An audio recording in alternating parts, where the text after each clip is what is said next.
Hi friends, Sarika recipe मराठीमध्ये तुमचं खूप खूप स्वागत आहे। आज आपण मस्त असे खमंग खरपूस एकदम गुबगुबीत आणि छान चविष्ट असे पनीरचे पराठा कसे करायचे ते पाहणार आहे। मस्त बघा, एकदम खरपूस असे बनवलेले आहेत। तुम्हाला बघून कळत असेल एकदम मस्त असे हे पराठे झालेले आहे आणि त्यासोबत मी चटणी पण बनवलेली आहे। एकदम मस्त पराठे बनतात बघा। आणि असे थंडीच्या दिवसांमध्ये छान असे गरम गरम पराठे खायला एकदम मस्त लागतात। एकदम खरपूस असे भाजलेले आहेत आणि छान असे गुबगुबीत आपण बनवलेले आहेत।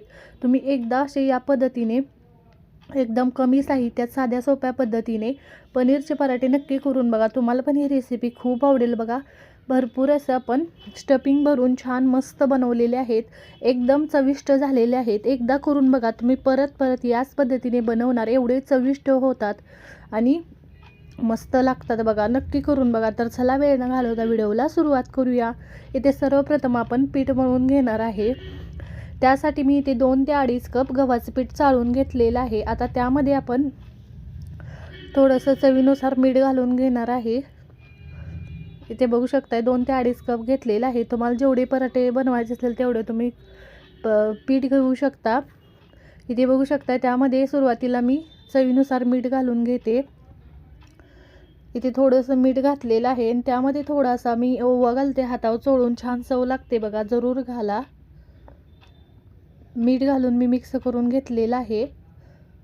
ओवा घालते थोडासा हातावर चोळून, हवं तर तुम्ही साजूक तूपसुद्धा 1-2 चमचे घालू शकता, मस्त त्याने पण छान चव लागते।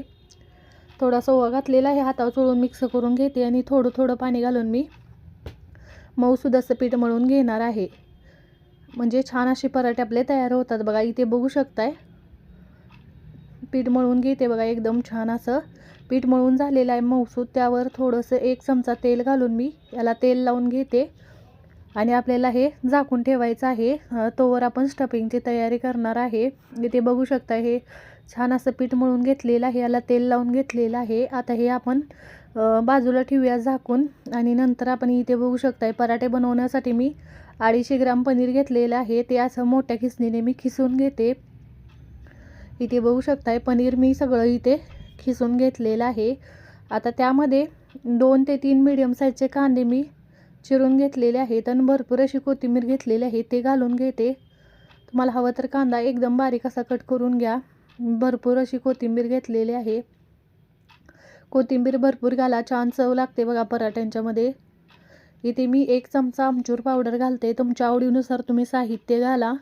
1 चमचा धनेपूड घालते आणि इथे कसुरी मेथी पण घालणार आहे आणि 2 हिरव्या मिरच्या बारीक कट करून घेतलेल्या आहेत। कसुरी मेथी हातावर चोळून घालायची, मी गरम करून घेतलेले आहे। अर्धा चमचा तिखटवालं लाल तिखट आहे ते घातलेलं आहे।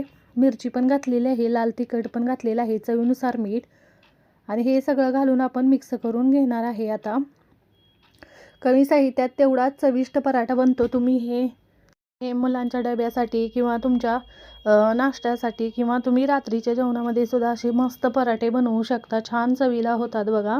झालेला आहे। आता 1 मिनिट हे मळून घ्यायचं आणि पुन्हा छोटासा याचा गोळा घ्यायचा आणि उंडा छान बनवून घेणार आहे। थोडंसं पीठ घेतलेलं आहे, इथे बघू शकताय, आणि त्याला सुकं थोडंसं पीठ लावून मी छान वाटी बनवून घेणार आहे आणि त्याच्यामध्ये आपण स्टफिंग भरून घ्यायचं आहे। इथे बघू शकताय छोटी पळी मी त्यामध्ये ठेवलेली आहे आणि भरपूर असं स्टफिंग भरून छान असा पराठा गुबगुबीत असा आपण बनवणार आहे। इथे बघू शकताय भरपूर असं भरते मी याच्यामध्ये बघा, तुमच्या आवडीनुसार तुम्ही भरा बघा या पद्धतीने, आणि छान असा आपल्याला उंडा बनवून घ्यायचा आहे। इथे उंडा बनवून घेतलेला आहे। आता मी लाटून घेणार आहे, थोडंसं हलक्या हाताने लाटायचं, म्हणजे त्यातला आपण कांदा वगैरे घातलेला आहे ते बाहेर येणार नाही। असं थोडंसं हलक्या हाताने मी लाटून घेतलेलं आहे। थोडासा जाडसरच ठेवलेला आहे, तवा पण गरम करायला ठेवलेला आहे। त्यावरच सुरुवातीला तेल घालून घेते, तूप तेल बटर काही घालू शकता। त्यामध्ये पराठा घालायचा आणि खालच्या साईडने थोडंसं भाजला की पलटी करून तेल लावून भाजून घ्यायचं दोन्ही साईडने। इथे बघू शकताय मी याला तेल लावून घेते आणि दोन्ही साईडने तेल लावून चांगला भाजून घेणार आहे। इथे बघू शकता एकदम असा खमंग खरपूस भाजायचा, म्हणजे टेस्टला एकदम मस्त लागतो बघा। खरपूस छान भाजायचा, म्हणजे मस्त चविष्ट असा पराठा तयार होतो, बघू शकताय. दोन्ही साईडने मी असा खरपूस असा भाजून घेते. तेल लावून व्यवस्थित थोडंसं प्रेस करून भाजायचं, म्हणजे खरपूस असे भाजले जातात पराठे.